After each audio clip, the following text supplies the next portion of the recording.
कल हम लोगों ने ट्रायंगल लेसन पढ़ा था ना। ट्रायंगल के कुछ ऐसे क्वेश्चन सीखा था जिसमें कभी किसी पोल का, किसी टावर का जो हाइट के अकॉर्डिंग शैडो बनती है, तो अगर एक टावर की शैडो पता है, दूसरे की हाइट या शैडो को मैं निकाल सकता हूँ। उसी सीरीज का एक क्वेश्चन और हम आज करेंगे। इस टॉपिक को और अच्छे से कंफर्म करा देंगे कि अगर क्वेश्चन आए तो आप लोगों का गलत ना हो। तो एक क्वेश्चन करिएगा, street light bulb, street light bulb लिखिएगा question. Street light bulb is fixed on a pole of 6 meter on a pole. A street light bulb is fixed on a pole 6 meter above the level of street. Street pole, street light समझते हो आप लोग? जो सड़कों के किनारे light लगी होती है वो है आपके पास स्ट्रीट लाइट। उसमें बल्ब लगा हुआ है, तो सड़क के किनारे जो स्ट्रीट लाइट का बल्ब लगा हुआ है वो स्ट्रीट से 6 मीटर एबव है। मतलब जो गली से, गली का जो लेवल है उससे 6 मीटर ऊपर है। If a woman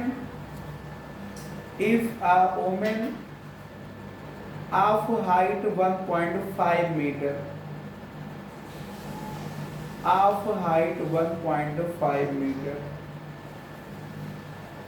cast a shadow of 3 meter, cast, cast का मतलब फेंकना, लेकिन यहाँ पे फेंकना नहीं है, यहाँ बनाने से है।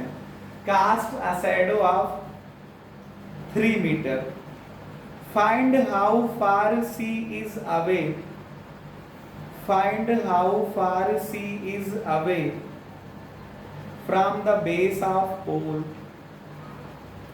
बेस ऑफ पोल से कितनी दूर है, कहा गया है। क्वेश्चन को समझिएगा फिर से, अब हिंदी में इसका मीनिंग समझा देते हैं कि एक स्ट्रीट है, कोई एक गली है, स्ट्रीट है, समझ पा रहे हैं आप लोग? स्ट्रीट है, क्या है हमारे पास? गली है। इसमें लाइट का कोई खंभा लगा है, पोल है, लाइट पोल है, ये लाइट पोल, ठीक है। ये लाइट पोल है, मतलब विद्युत वाला खंभा लगा हुआ, गड़ा हुआ है। ये स्ट्रीट का लेवल है, सड़क बनी है तो सड़क का लेवलिंग मैंने दिखाया है। ये पोल जो है, इस पे मान लो यहाँ पे कोई बल्ब लगा हुआ, ये क्या है? बल्ब है। 6 मीटर ऊंचे है ये। स्ट्रीट लेवल से कितने मीटर की ऊंचाई पे है ये? 6 मीटर की ऊंचाई पे। कौन है? बल्ब है। इससे कुछ दूर पे एक महिला खड़ी हुई है, एक वोमेन है। वोमेन मैंने बताया, एक वोमेन है। If a women of height 1.5 metre cast a shadow of 3 metre, यही लिखा है। मतलब एक कोई महिला है, कोई औरत है, ये 1.5 मीटर की। तो जब लाइट यहाँ से ऐसे इसके ऊपर पड़ेगी ना, आपको पता होना चाहिए, जब लाइट ऐसे पड़ेगी ना तो ऐसे जाकर के परछाई बन जाएगी। ये इसकी शैडो हो जाएगी, ये इसकी परछाई हो जाएगी, या महिला की शैडो हो जाएगी। ये 3 मीटर की है शैडो। ये आप थोड़ा से तिरछा दिख रहा हो तो तिरछा मत बनाइएगा, स्केल से मिलाइएगा, सीधा मिलेगा। अगर आपको तिरछा दिख रहा हो तो इसको तिरछा मत बनाइएगा, इसको स्केल से मिला दीजिएगा। स्केल की हेल्प से यहाँ पे ये बल्ब लगा हुआ, ठीक है। अब कह रहे हैं कि बताइए जो महिला है, ये वोमेन है, ये हाउ फार, क्या लिखा है क्वेश्चन में? लिखा है कि how far C is away from the base of pole. ये आपका पोल है, पोल का मतलब खंभा, खंभा का ये टॉप है, मान लो ये टॉप है या और नीचे भी हो सकता है जहां पे बल्ब बंधा हुआ है, लेकिन ये बेस है, ये कंफर्म है। बेस को B मान लेते हैं, टॉप को T मान लेते हैं, ओमेन के हिसाब से इसको W मान लो, इसे M मान लो, इसे A मान लो, क्या फर्क पड़ता है? आपको दिक्कत तो होगी नहीं। तो कह रहे हैं कि बताइए ये महिला जो है, ये औरत जो है या ओमेन जो है, ये बेस ऑफ पोल से कितनी दूर है? तो मतलब ये डिस्टेंस पूछ रहे, यही तो दूरी है। महिला यहाँ खड़ी है, खंबे का पोल का बेस यहाँ पे है, तो कितनी डिस्टेंस है? ये डिस्टेंस मान लो x मीटर है। तो यही आपसे पूछा जा रहा कि how far C is away from the base of पोल।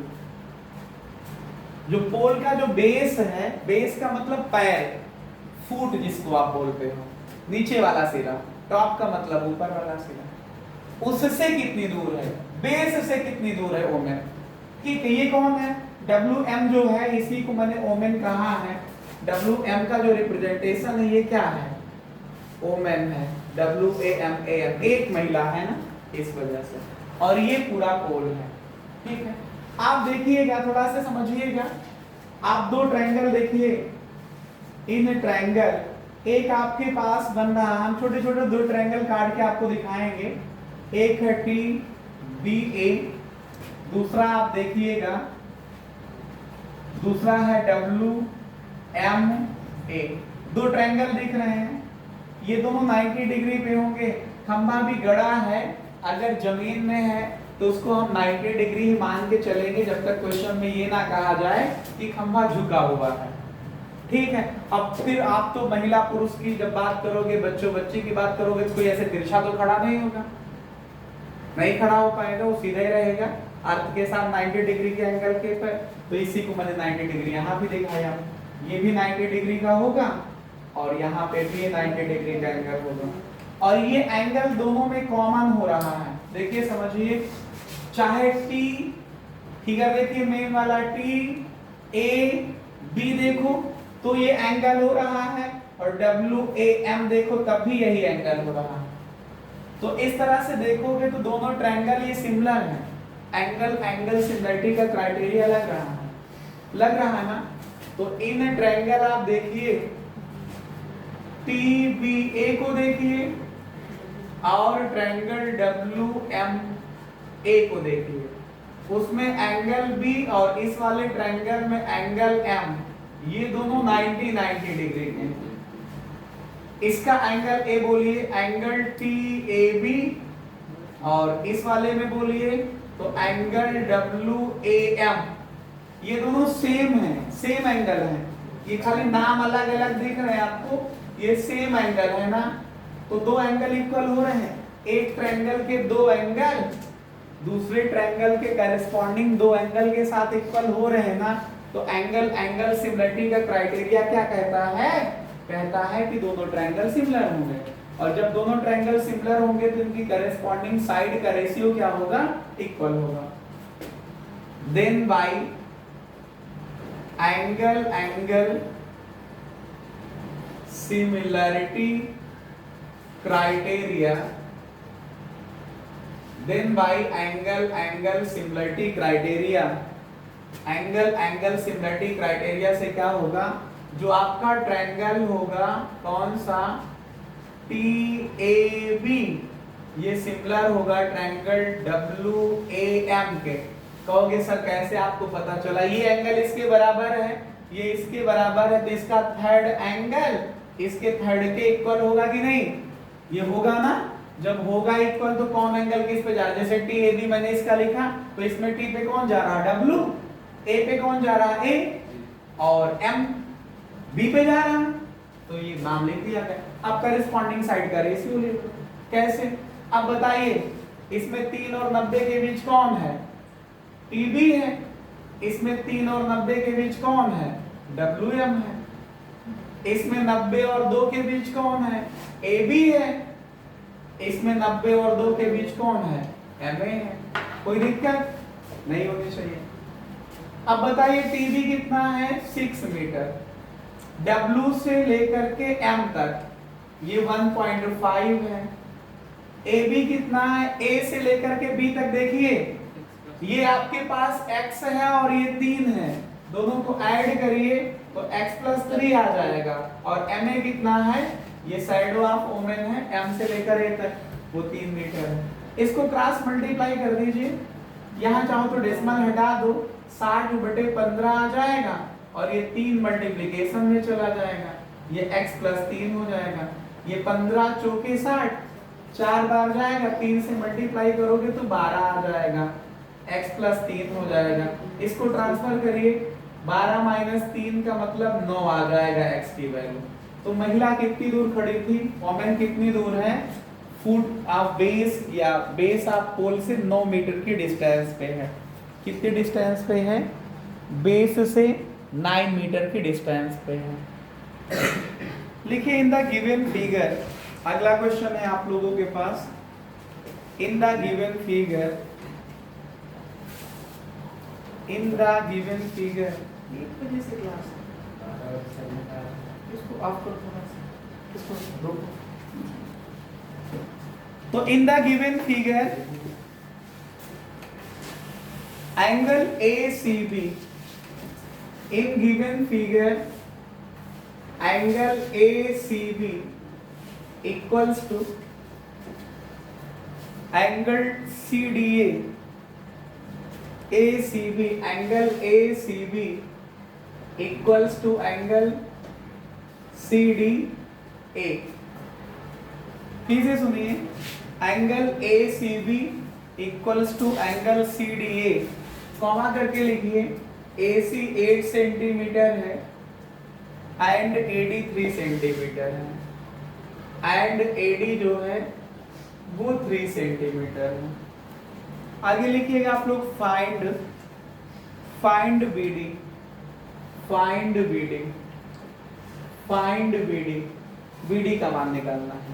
हिंदी वाले लिखना हो तो लिख लेंगे, दिए गए चित्र में एंगल ACB और एंगल CDA बराबर है, AC बराबर 8 सेंटीमीटर है और AD बराबर 3 सेंटीमीटर है, तो BD का मान बताओ।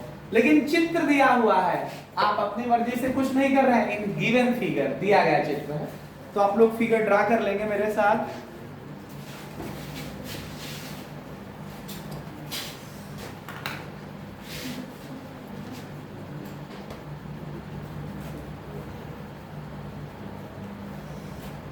ये A है, ये C है, ये D है, ये B है। इन्होंने कहा था ACB मतलब ये वाला एंगल पूरा, और CDA मतलब ये वाला एंगल, ये दोनों बराबर है। आप लोग देख पा रहे होंगे, आप लोग बिल्कुल देख पा रहे होंगे।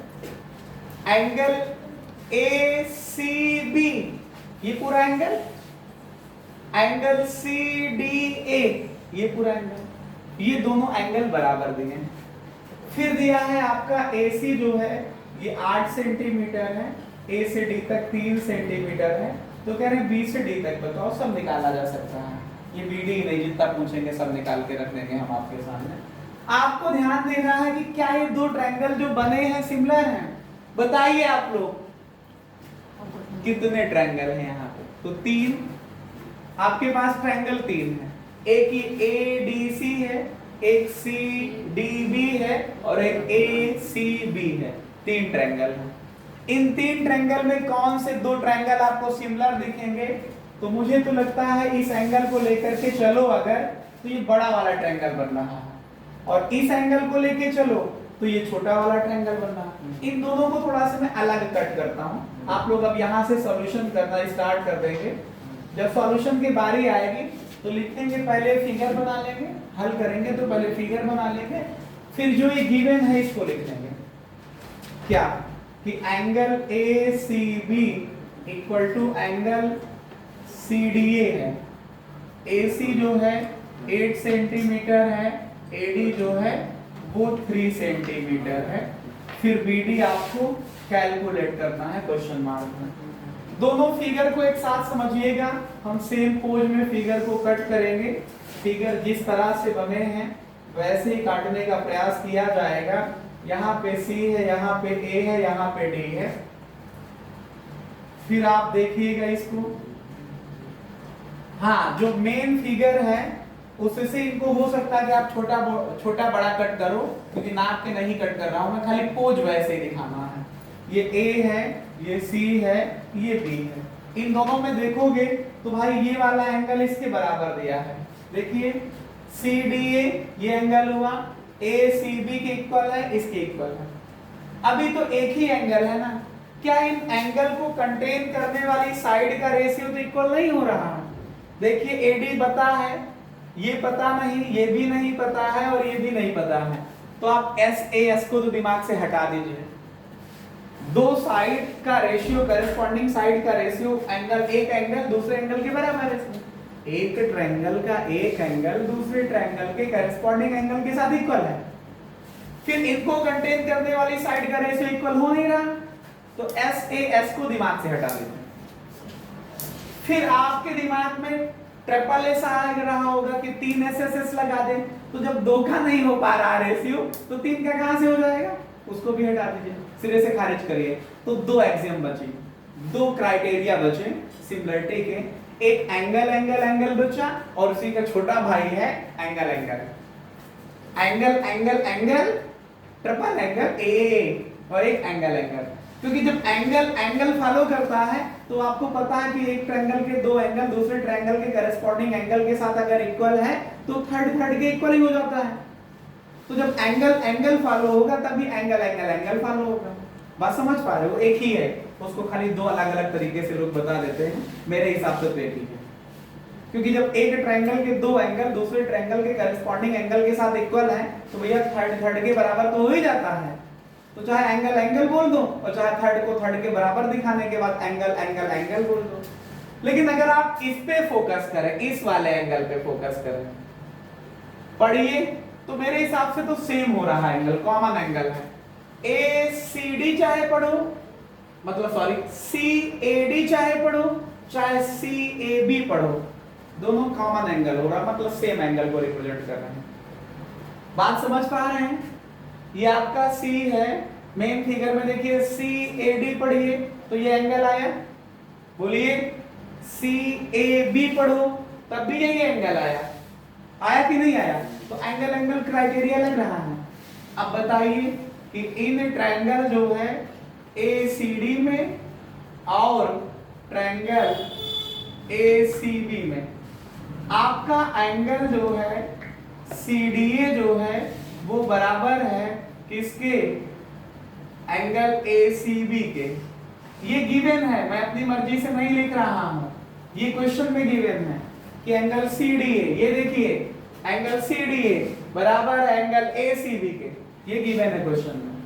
दूसरा एंगल CAD जो है वो बराबर है एंगल CAB के, ये दोनों में कॉमन एंगल हो रहा है या सेम कह सकते हो, एक ही एंगल है। तो कौन सा?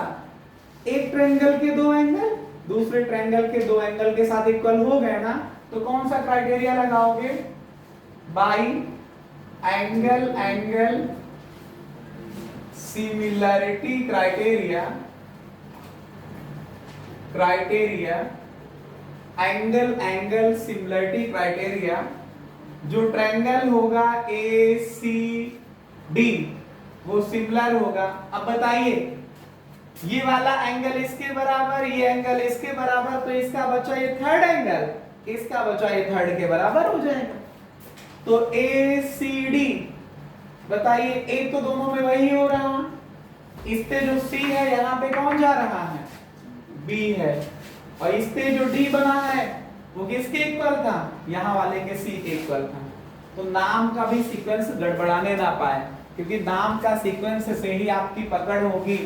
जब जिस सीक्वेंस में मैंने आपको न्यूमेरिकल्स बहुत सारे कराए हैं, जिस सीक्वेंस में लिखा होता है ये माना जाता है ये वाला एंगल इस पे जाएगा बराबर होगा, ये इसके बराबर जाएगा, ये इसके बराबर जाएगा, तो सीक्वेंस यही। एक पहले का तो कुछ भी लिख लेना, दूसरे का लिखते समय ध्यान देना कि इस पे कौन एंगल जा रहा है उसी नाम को लिखना। अगर आप नहीं लिख पा रहे हो तो फिर आपको सिमिलरिटी का मतलब नहीं समझ में आया और आप गलत कर जाओगे श्योर। ठीक है, पहले तो कुछ भी लिख दो, दूसरा जब लिखो तो उसी के करेस्पॉन्डिंग जो एंगल इक्वल हो वही नाम लिखते जाइए। ठीक है, देन अब दोनों एंगल अगर सिमिलर हैं तो क्या होगा, उनकी करेस्पॉन्डिंग साइड का रेशियो इक्वल होगा। चलिए करेस्पॉन्डिंग साइड निकालते हैं। जो मैंने ये सिंपल दिखाया है, 3 एरो, 3 बार मैंने यहाँ पे आर्क लगाया है, तो यहाँ पे 3 बार आर्क है। ये वाला एंगल इसके बराबर था, 2 बार पे लगा दिया, यहाँ पे 1 आर्क लगाया है, तो मैं वही 1 2 3 शब्द का यूज करता रहता हूँ। इस ट्रायंगल में देखिए 2 3 और 2 के बीच कौन सी साइड है, AC है। इस ट्रायंगल में देखिए 3 और 2 के बीच की कौन सी साइड है, AB है, इक्वल टू। इस ट्रायंगल में देखिए 3 और 1 के बीच कौन है, AD है। इस ट्रायंगल में देखिए 3 और 1 के बीच कौन है, BC है। इस ट्रायंगल में देखिए 3 और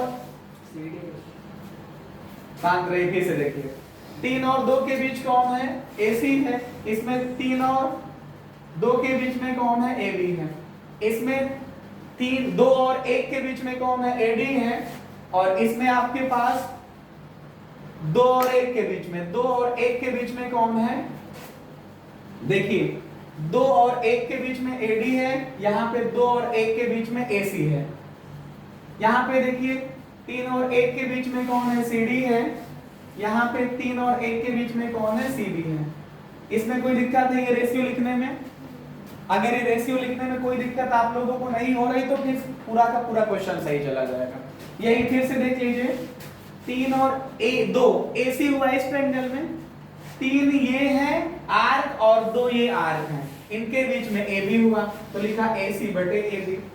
दूसरा 2 आर्क और 1 आर्क के बीच में AD है, इसमें 2 आर्क और 1 आर्क के बीच में AC है तो AD बटे AC हुआ।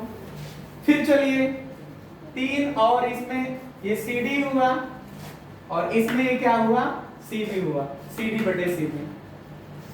ठीक है, वैल्यू पुट करिए। AC की कितनी है आपके पास, AC की वैल्यू 8 है, बटे AB कितना है हमको पता नहीं, AB कितना है हमको पता नहीं। लेकिन हाँ, अगर आप DB को x मान लो, जो आपको निकालना है x सेंटीमीटर मान लो, तो AB पता हो जाएगा।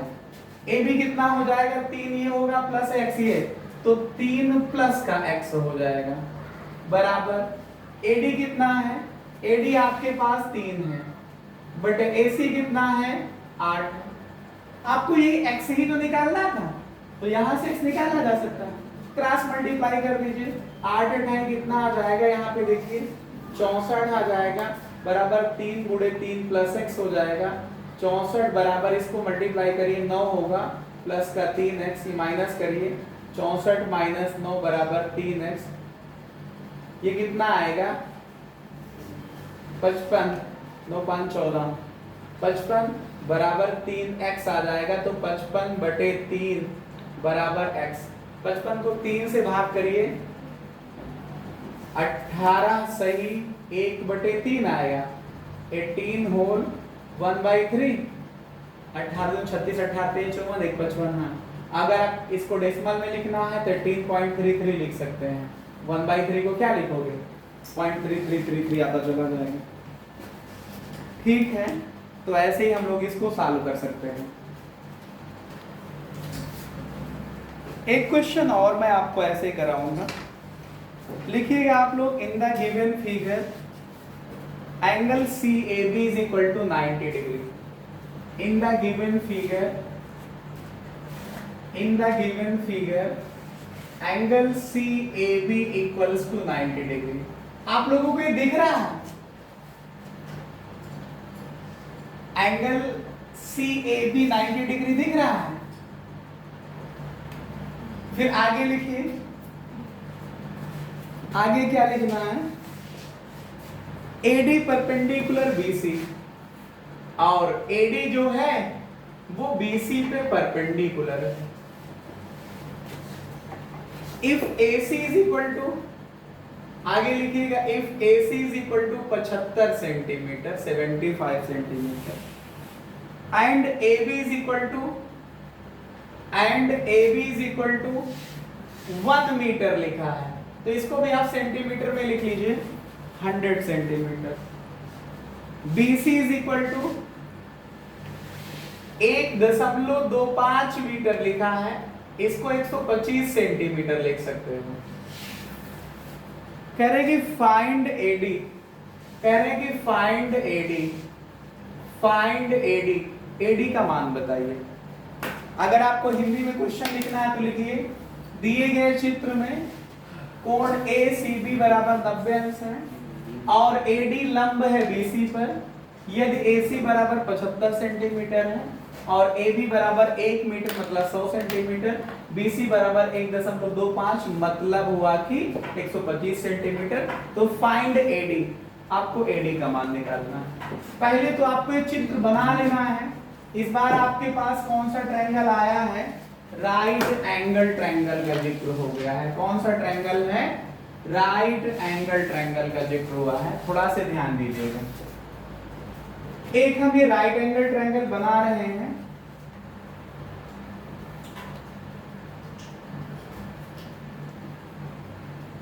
ये हमारे पास एक राइट एंगल ट्रायंगल, आपको ये दिखना भी चाहिए कि राइट एंगल ट्रायंगल है। ये आपको राइट एंगल ट्रायंगल दिखाई भी पड़ना चाहिए। इसको यहां से मिला दीजिए। ये हमारे पास A है, ये C है और ये B है। ध्यान से समझिएगा, CAB ये 90 डिग्री का एंगल हुआ।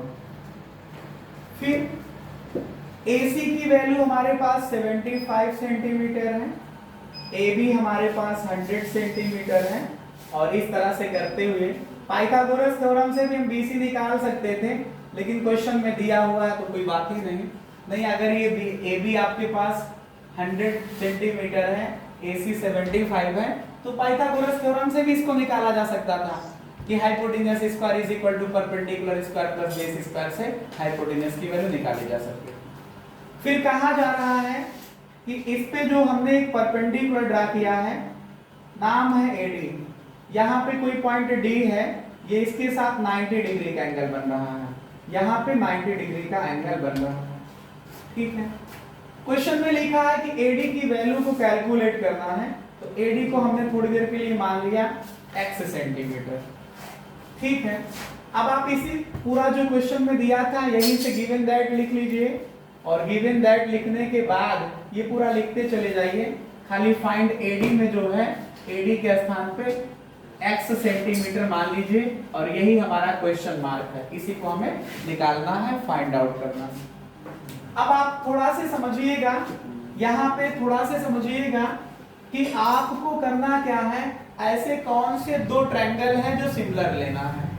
आप यहाँ पे अगर ध्यान से देखो तो 3 ट्रायंगल हैं हमारे पास। नाम हम बता देते हैं आप लोगों को, अगर 2 दिख रहे हैं तो सुनिएगा 3 हैं।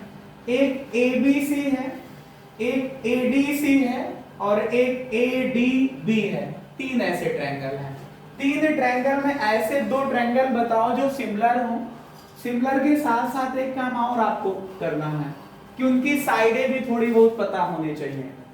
तो हमेशा मेरा फोकस होता है आपको समझाने के लिए कि हम क्या करें, जो ट्रायंगल दिखाई पड़ते हैं कि ये सिमिलर हैं, उनको ठीक उसी पोज में हम कट करने का प्रयास करते हैं। एक हमारे पास ट्रायंगल आप लोग देखोगे सबसे बड़ा वाला CAB, जिसमें ये एंगल 90 डिग्री का है। और एक ट्रायंगल आप अगर और देखना चाहो तो देख सकते हो, ये है A, ये C है, ऐसे लाइन खींची है, यहाँ पे परपेंडिकुलर है, यहाँ पे परपेंडिकुलर है और ये D है, ये 90 डिग्री का एंगल है और इसको आपने x सेंटीमीटर माना है। ठीक है। अब देखिए इन दोनों ट्रायंगल को देखिए। DCA को मैंने ये कट कर लिया है, ABC को मैंने ये कट कर लिया है अलग। इसमें ये 90 का है, ये 90 का है। इन दोनों में अगर आप लोग इस एंगल पे फोकस करो तो ये कॉमन हो रहा है। पढ़िए, BCA पढ़ो चाहे DCA पढ़ो, दोनों कॉमन एंगल हो रहे हैं। BCA पढ़ो, DCA पढ़ो, दोनों कॉमन एंगल हो रहे हैं। ये एक एंगल 90 के हैं, उनको छोड़ के दूसरा एंगल दूसरे के बराबर हो रहा, तो एंगल क्राइटेरिया से दोनों ट्रायंगल सिमिलर हो जाएंगे। थोड़ा से ध्यान दीजिएगा। AB आपके पास 100 सेंटीमीटर है, ये AC आपके पास 75 सेंटीमीटर है और ये इसमें 75 सेंटीमीटर है। ठीक है। अब इन दोनों ट्रायंगल का जिक्र कर रहा हूं मैं कि इन ट्रायंगल कौन सा, इन ट्रायंगल ABC को ध्यान दीजिएगा और ट्रायंगल ACD को ध्यान दीजिएगा। इसका एंगल ए और उसमें एंगल डी दोनों में 90 डिग्री के हैं, क्वेश्चन में गिवन है। फिर एंगल बी सी ए को देखिए और एंगल डी सी ए को देखिए, ये सेम एंगल है दोनों में।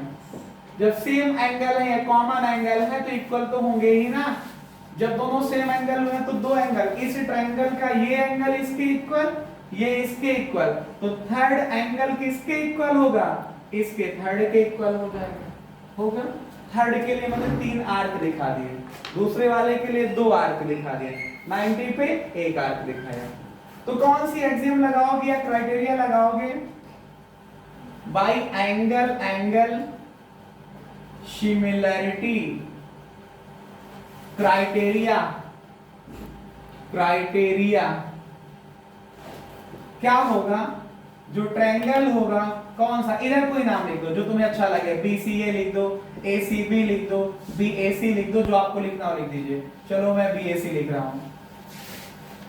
ये सिमिलर होगा। अब ध्यान दीजिएगा, B मैंने लिखा है तो इस वाले ट्रायंगल में B वाला एंगल किसके बराबर है? A के है।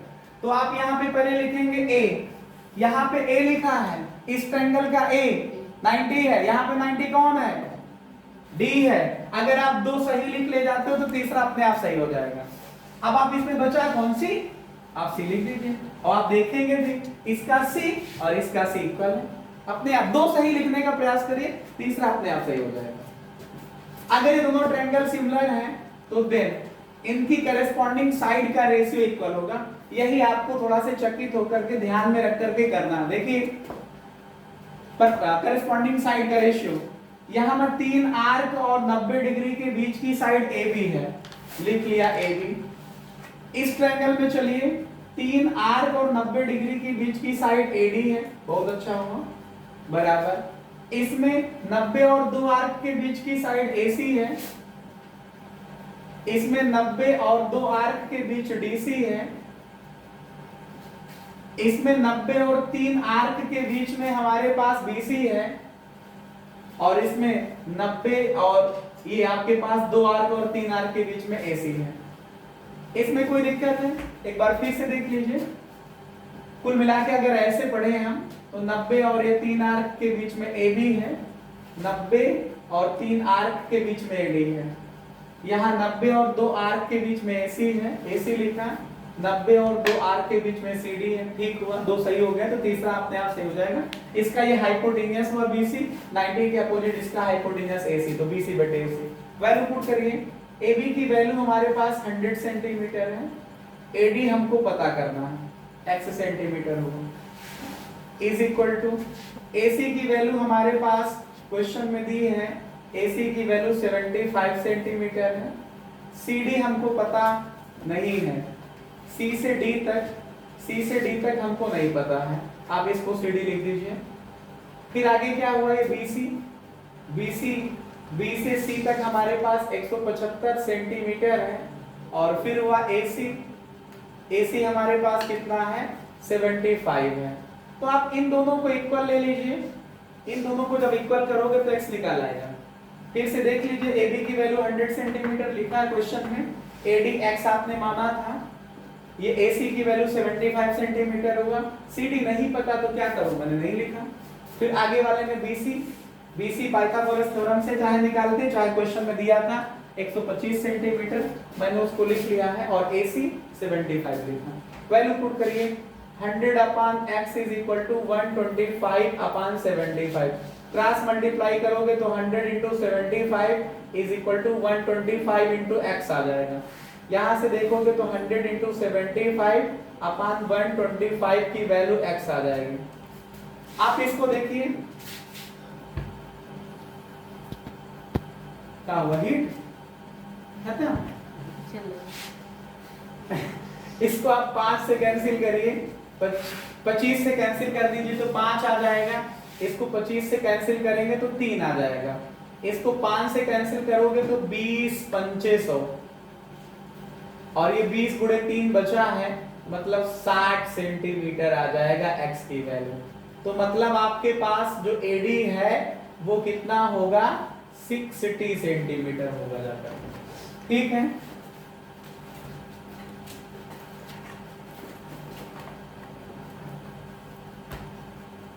खत्म कर दो रोक